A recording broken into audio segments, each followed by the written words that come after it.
Hey y'all, welcome back. I'm Shayna Cersei and I'm so excited to paint with you today. So today we're going to do another page in our watercolor journals.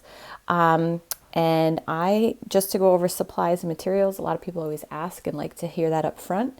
6x9 watercolor journal sketchbook. This is 140 pound cold press, 100% cotton paper in this particular journal. This is Bao Hong. There are links in the description of each video of the supplies I use daily. Not only the supplies that I'm using specifically in this video, but links to some other things that I use regularly that might not come up in every video as well. I am using today Princeton Velvet Touch, 2 round brushes, a size 10 and a size 4, plus this little detail brush. This is like a no-name brand kind of craft studio brush that I just happen to have. Core, Q-O-R, watercolor paints. That's what's in my palette. And then I purchased these as tube paints and I put them in this palette specifically. So they don't come like this in a palette. They come in a box of tubes. And then this palette itself is also linked. The metal tin part with all of the little wells in it is linked in the description as well. Then I have water, my paper towel, and I think we're good to go. Okay, so for this one, I'm going to be doing, I think like 3 little vignettes. So these little, we've done these before, like where we've done swatches and then done ink and wash on them. Kind of a similar idea where I'm going to be doing just little swatches, but building in little tiny landscapes within them. Landscapes can be very intimidating to some, and doing a big landscape, even though at their simplest core, all landscapes are ground, sky, ground, sky. There's a horizon line somewhere in there, and then you add details. But we're going to keep it really small, and I have no idea how this is going to come out. I've never done it before, but I think in my imagination, it will be fabulous. All right, so colors. All of the colors in my palette are listed in the description. So if you don't know how to spell something that I pronounce, it will be in the description. You'll be able to find it. And I'll just tell you the colors I'm going to be using as I'm using them. So the first color I'm going to use is green gold. Let me just clean out this green and purple here from our last project. Look at that. Sap green and purple, as you just saw, mixed together make a lovely gray color. Just FYI. All right, so let's pull out green gold. Green gold is a super vibrant green yellow color. And I'm going to be putting down my lightest colors first. So just follow me along. Okay, we're going to do 3 of these. So I'm just putting down a big kind of blob of color. It's like a window into another world. So we're going to do 1 there. Ooh, I don't know if we'll get 3. I guess I will. All right, and then I'm going to do a cobalt teal as 1. So these are going to lay the foundation. So it'll be the brightest part of the sky in the landscape, and then I'm going to build details on top of them. And hopefully it all goes according to plan. So cobalt teal is this really nice light color. If you don't have a cobalt teal and you just want to replace it with some kind of blue, a very light watered down phthalo blue could be lovely and beautiful, or cobalt blue. It'll just give you a slightly different kind of look and feel. These 2 colors I just love next to each other. They're so springy and like just feel warm and spring-like. So you can see I added lots of water, dropping in some color, nice organic edges. Drop it a little. Ooh, that's probably a little more than I wanted, but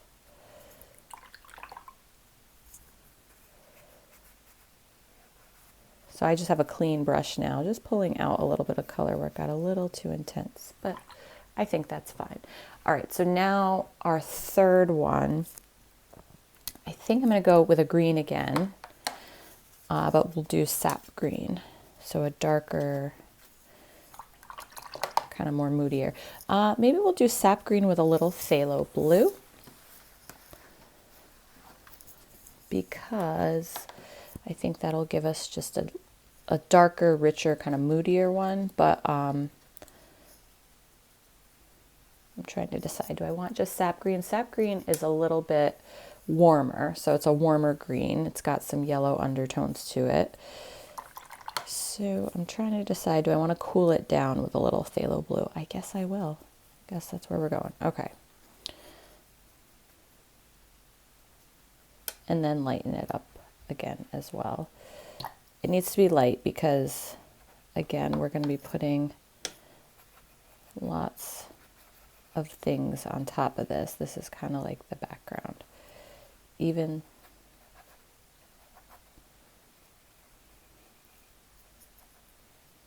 okay, there are 3 little vignettes. So these are going to serve as our frames, and then inside them we're going to build in more details of some additional landscapes. So let's let those dry and then get started.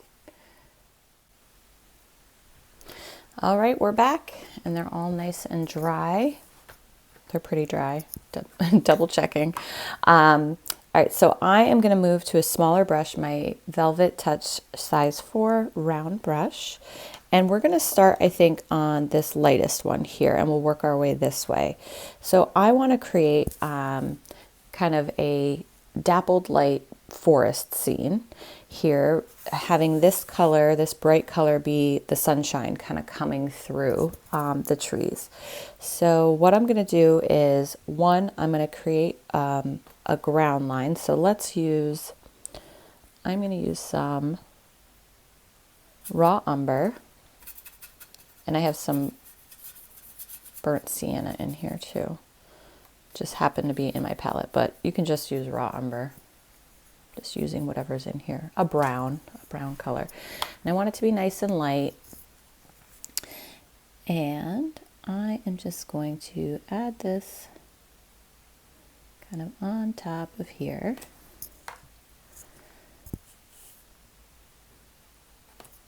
And just basically adding a nice light brown wash to the bottom here. Some lighter areas, some darker areas.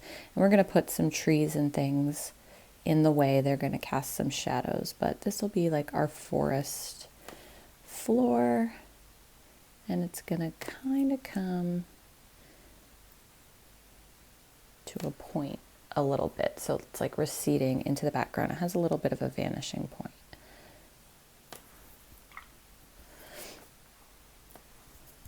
There we go. Just pulling out a little color, a little water. Okay. And then I'm going to go in with some darker color while it's still a little wet. I'm going to put some back here on the edge. There's going to be a little bit of a forest path kind of coming through here. And then these areas back here are going to have more shrubbery and bushes and trees and things, but it's just going to be a little darker. Perfect. And working at these smaller sizes, you can really just kind of be very sketchy, like putting things in place, kind of mapping things out. All right, I'm going to take some green now, and we're going to put some green down here. And this is all wet on wet to be some foliage kind of at the front of our scene. We're definitely going to add some more stuff later. All right, so some green down there. So now we have like a little forest path, a little greenery in the front, which we're going to come back to for some shadows and some darker areas along the edges. So let's get into building in some greenery up here. So sap green, this sap green and phthalo mixture. Actually, you know what? I'm going to do some darker green gold first. So I'm going to go back to my green gold, but a little more hyper concentrated. And I am going to just stipple in. These are going to be the edges of trees and like our canopy. And these are sun-kissed. Okay. So the sun is coming through. We're going to leave this center open. And where I'm going with this is these edges are going to be really dark, and we're just going to see lots of sun right in the middle. I hope this isn't getting away from you. Or me. Ooh. All right, so now I'm going to bring in some of this darker green, and we're going to start layering the edges. You can definitely leave some spots where you can kind of see through, that you don't have to cover everything up. And then don't worry, we're going to put in our, so these are the tops of trees. And we're going to put in the trunks momentarily. And you can put in the trunks first. Some people prefer to do that.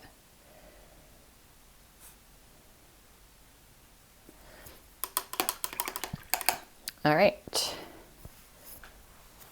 I'm going to let, am I going to let this dry? I think I'm going to let this dry. I'm going to take my brush. I'm just going to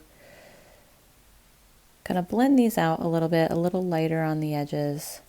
And it looks kind of weird right now. It's okay.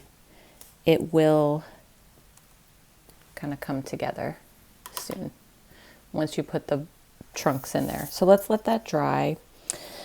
And I'm going to start thinking about this one and what this is going to look like. So this has set up a very nice sky for us. I'm just thinking if you're going to get lost, if I skip to this one, let's let this one dry and I'll go back to it and we'll finish this one first before we jump to the next one. As you're painting, if you don't want to let things dry, you definitely can like work on these while you're letting this dry and mix and match your the scenes. You don't have to paint them all in order, but for the sake of clarity in the video, I think I am going to paint them in order and focus just on one. So hopefully that's helpful. So I'm going to let this dry. We'll come back and I'll finish it up. All right, we're back and this one is dry. So we're going to come back in with our trunks. We're going to have a variety of darker and lighter versions to communicate sunshine. So, excuse me, I'm going to start with raw umber, which is this dark brown color. And I'm going to put a really strong tree right in front here. That's like in front of all the foliage. It's taller than everything we see, so we almost don't even see any foliage on it. And it's going to be right in the foreground.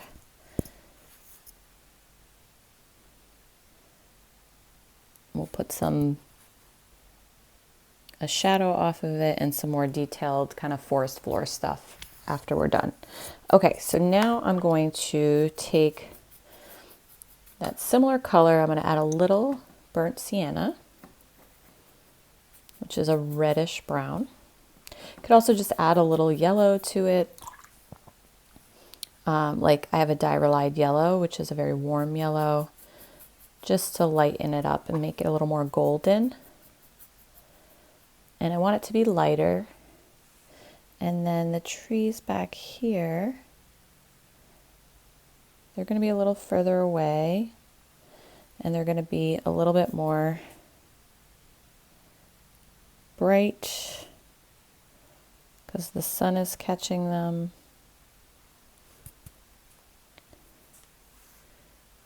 And we'll add another one back here. I'm probably going to have to go a little bit darker with some of them and some details. But the further away we get from the viewer, the kind of lighter they get. They could still be this cooler brown color, just a lighter version of it. Maybe the sun is not hitting them so much, but they're still like a cooler, darker color. This one here, I'm going to make a little darker because it's not going to be so much in the sunshine. And maybe one on the edge over here.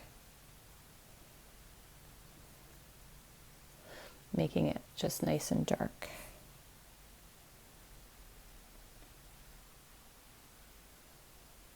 There we go. And then we see all the way through to the sun in the background. Now what's going to make this really pop are some shadows. So let's do some shadows. So I'm going to go back to my green, my sap green. I'm going to add a little Payne's gray to it to darken it up, really desaturate it, make it a nice olive dark green. And I'm going to start to create shadows in this direction. So the sun is behind, but they are pushing shadows across the forest floor. You want your shadows to kind of all go in the same direction.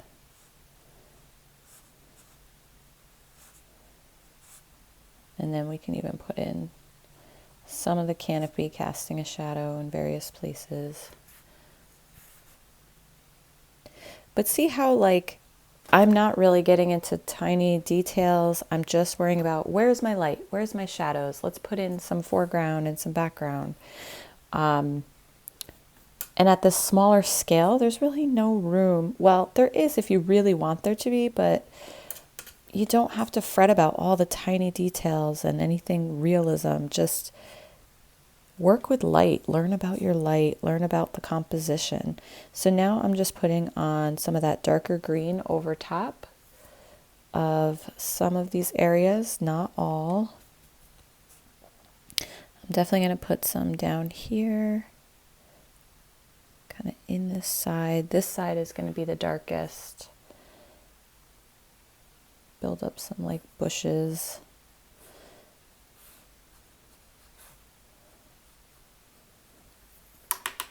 There we go. This, something seems off about this. I feel like I have to connect this, that we can't just have a fully open to the sky area. And I feel like that very top has to be super dark right here. And I'm going to throw a few more light leaves through here. That feels better. And then even over here, I feel like there could be a little bit more something. Yeah, like light colored bushes along the horizon line. There we go. Beautiful. Tiny little forest scene. I love it. All right, so we're done with that one. And now we're going to move on to this one. All right, so now we're going to move on to this next one. And let's see, what are we going to paint in here? I think we're going to do something obviously brighter, a little lighter. Maybe let's do a flower garden. So I am going to start out with some Quinacridone Magenta. I wonder if you guys can hear the water running in the background. Like the main pipe to the house runs through my studio. And someone is taking a shower right now, so I can hear it. All right, so we are going to, I'm going to create a nice light pink here with my Quinacridone Magenta. And I'm going to start by, I'm going to create like a rhododendron or some other kind of flowering bush over here. So I'm just going to pop in, just stippling my way through. So you can see there's just lots of little, and I did it on the lighter side here because obviously watercolor is transparent, so it's going to interact with whatever's underneath it. So if I did it on the darker side, the pink would be very purple. All right, so let's get some sap green going here. And I am going to just start to work around my magenta. Again, keeping it simple. Let's not overcomplicate things. These could be just used for working out composition, working out colors. They could be very sweet little vignettes all on their own.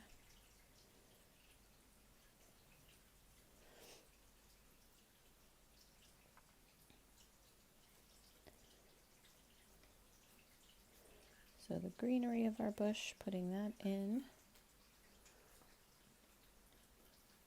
And now I'm going to make it a little darker in some spots, dropping in some darker color wet on wet.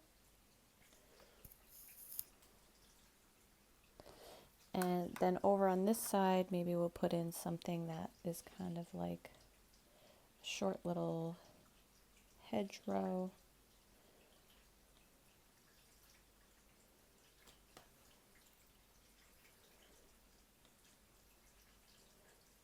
And we're going to come all the way down to the bottom here.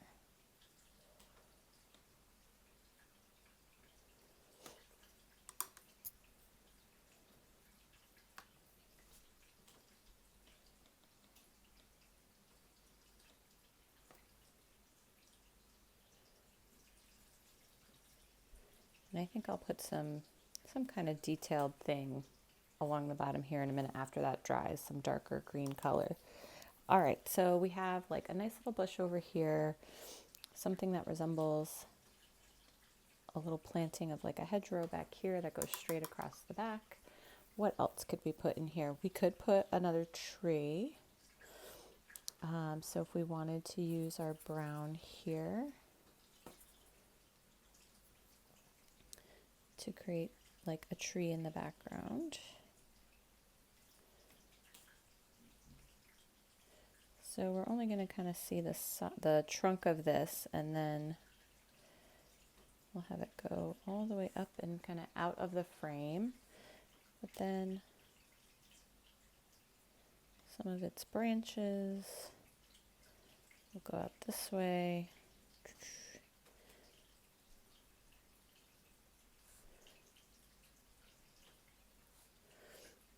And this is where we'll see our greenery on this side. Let's use some of that bright green gold again.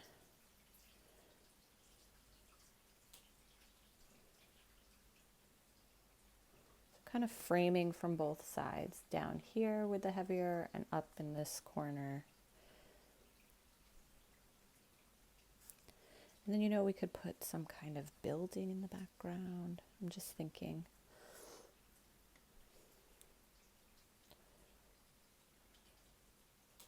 All right, I'm going to leave lots of peekaboo space of the blue to come through.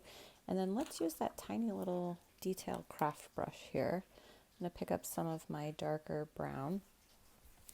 Then I'm just going to put some branches kind of, oh, I need to go a little darker. Branches peeking through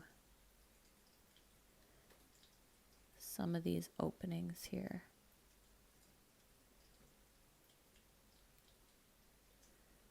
Just to connect everything.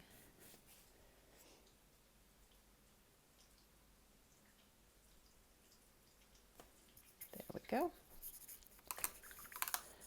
All right, so what do we want to do? I want to do something like in the far background. I'm going to use just some Payne's Gray. It's a really bright sunny day, so a silhouette doesn't really make sense. But we use some Payne's Gray. I lightened it up, mixed it into this little Cobalt Teal a little bit. But I'm just going to put something like in the far background, like kind of like maybe a church steeple.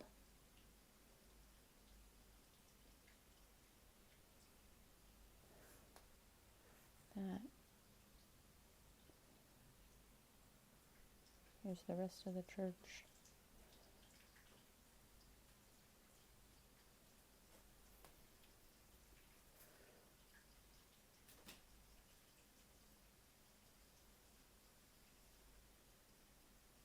Put some other kind of little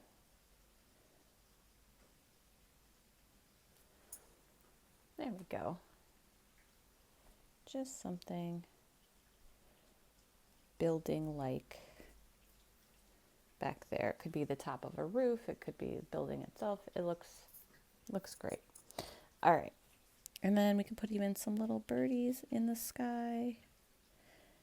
Some little V shapes flying through. And then the only thing I'm going to do is I'm going to plop in just a few more dabs of darker magenta in a few spots to make this pop here.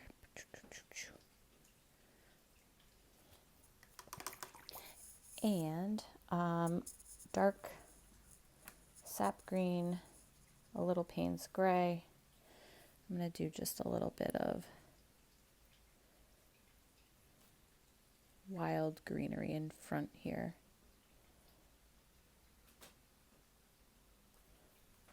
There we go.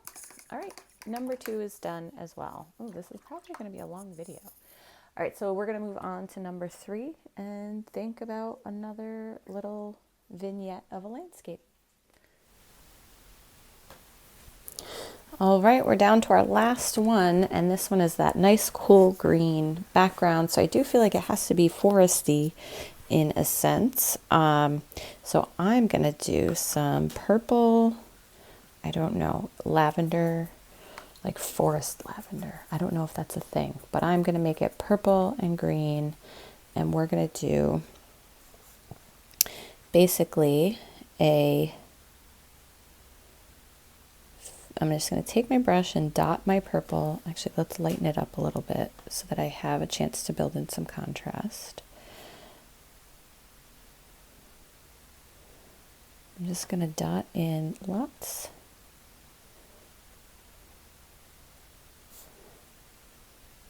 of purple little clusters.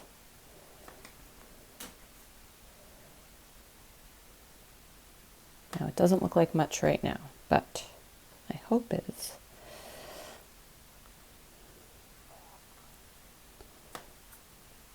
Let's dot in some darker color. All right, now we're going to go into green, but I do want that cooler green color. So phthalo blue and sap green together, or if you have like a Viridian green, I don't particularly care for the Viridian green in the core paints. I prefer just mixing a cool green color. But there are lots of cool green colors already out in palettes that, you don't have to mix. So if you have one of those, feel free to use it. You don't have to mix.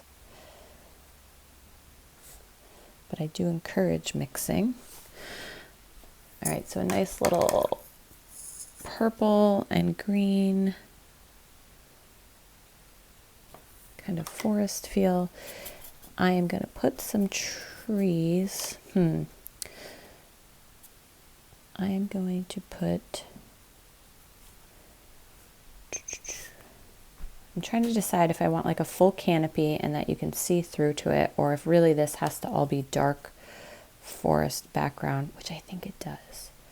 So we're going to go super dark green here. This one might get a little muddled. We'll see.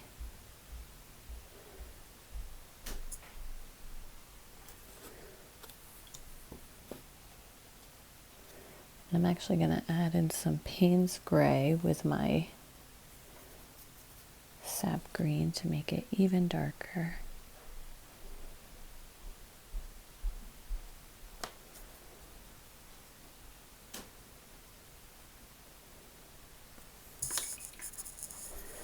And then up here, we're going to go a little bit lighter for the canopy of the trees. So just swatching that in.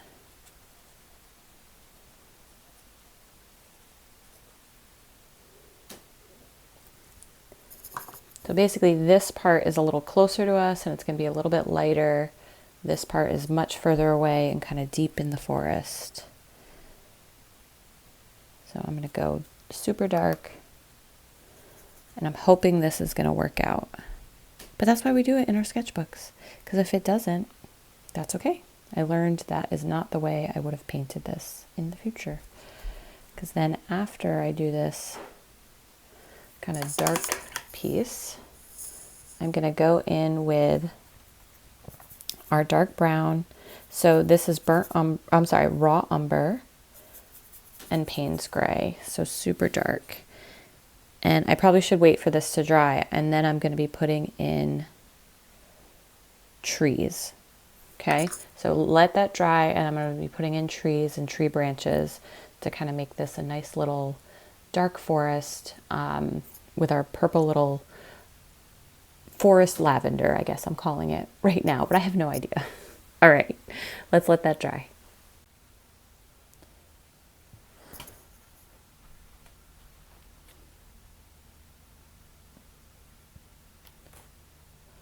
All right, we're back one final time to add in some more details, and we are going to tackle just some details in here, and our goal is to make this part in the middle feel like it's receding back and kind of a dark, deep forest, and these two parts as if they're a little closer to us, a little lighter, a little brighter. So we're going to add in some tree trunks. First, we're going to add in some darker ones, and they're actually going to be further along in the background. This is a little raw umber and Payne's gray, so it's very dark brown.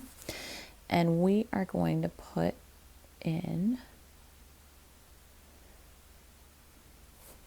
these darker ones. They're going to go all the way up to the back of the canopy. And we are going to put some slightly lighter ones, and we'll make these kind of thinner.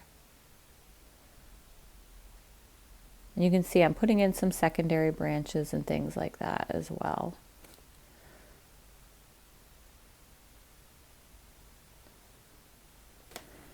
Okay, so those are dark, deep in the woods. Now let's do a slightly lighter color. So I'm going to go back to my raw umber, but just mix it here. I don't know if you can see on the side the difference. It's a little bit lighter. I'm going to add a little bit more water to it. Has no Payne's gray in it. And these I'm going to put a few that kind of disappear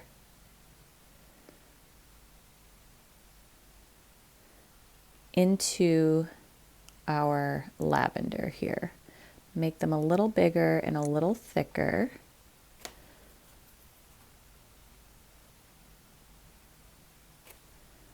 And maybe one like right down here.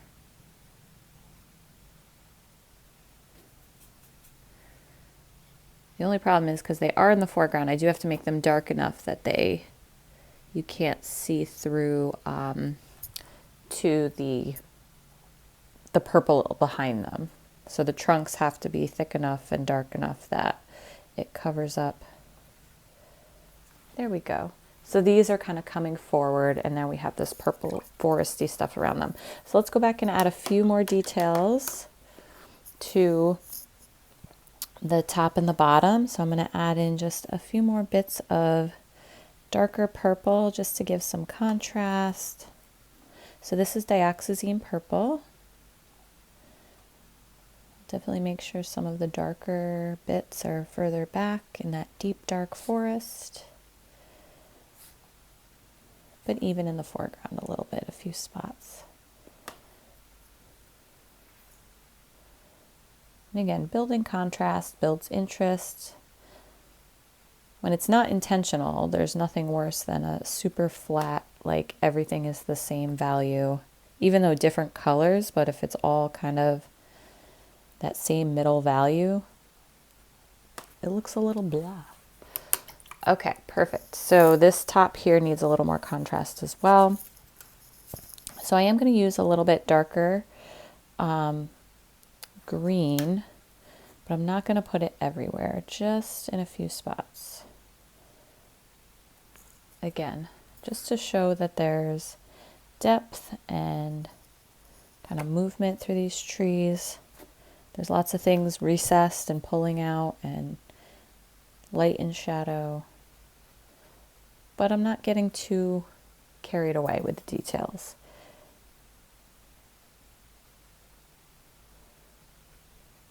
There we go.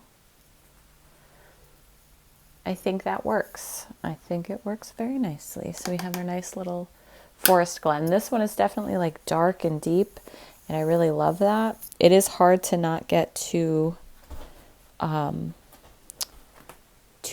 and too muddied. So you do have to be careful to leave in some of these lighter white spots to create that contrast, so you can see the edges of shapes and things like that.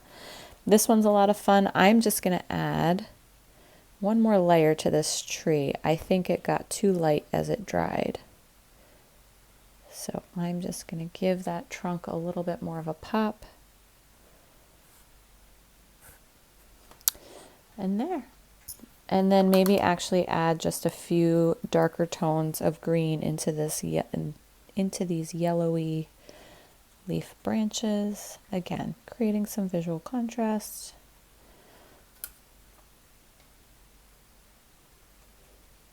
But still letting things be light and bright and airy. All right, I think we're done with our three little forest vignettes. This was definitely a little bit longer of a video. I hope you found this helpful and inspiring to do your own, to take it small. You don't have to paint a full page. And really we were concentrating on light and shadow and composition, where things were, but everything was just little stipples, little tiny stipples of different colors, and paying attention to where we left things alone to let light come through. Okay, little white spots all throughout to give that little dappled look. Variations in color, things way in the background might be darker or lighter depending on the type of landscape. So anyway, I hope this was helpful and fun. I really enjoyed it. I think they look great together as a triptych piece. Don't forget to check out the description for links to all my supplies and materials, the ones you saw in this video, as well as other supplies that I use on a regular basis, like kneaded erasers, my heat gun, other papers I use outside of my sketchbook, so on and so forth, lots of different brushes. Don't forget to leave a comment if you'd like. I love to hear from y'all and how you are progressing on your own journey, what you like and what you wish I did differently. And also share this with a friend who you think might enjoy it as well, or save it for later. If you're not going to do it right now, you can always save it in your YouTube list for later on. All right, y'all, thank you so much for painting with me. I'm Shayna Cersei, and I hope you have a wonderful day. Take care.